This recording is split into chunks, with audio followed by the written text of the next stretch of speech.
Kim Chiu ay pinakilala si Paolo Avellino sa kapatid niya na nasa Dubai. Trending at usap-usapan nga ngayon sa mundo ng social media ang love team ng King Pao. Kasalukuyan silang nasa Dubai para sa Pamilya Caravan kaugnayang maagang pagdiriwang ng Araw ng Kalayaan ng ating mga kababayan sa UAE.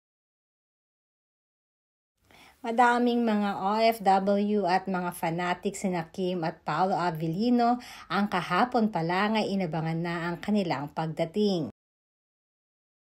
Kahapon ay spotted din sina Kim at Paolo sa prestiyosong mall dito sa UAE, ang Dubai Mall, kung saan nakikita na sila ay nagsha-shopping at kumakain sa isang restaurant.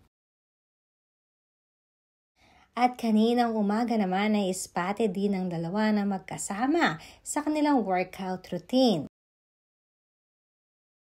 Dahil nag-jogging nga kaninang umaga na magkasama ang dalawa sa kahabaan ng Al-Rika dito sa Dubai.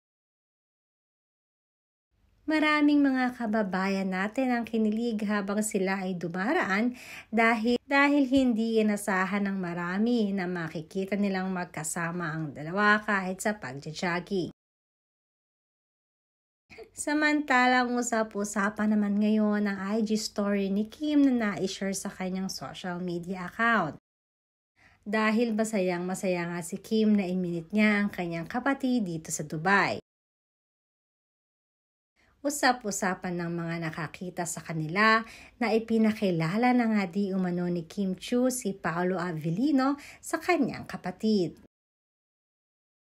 Nahalatang masayang-masaya rin ang kuya ni Kim dahil may bagong nagpapasaya at nag-aalaga na naman sa kapatid niya.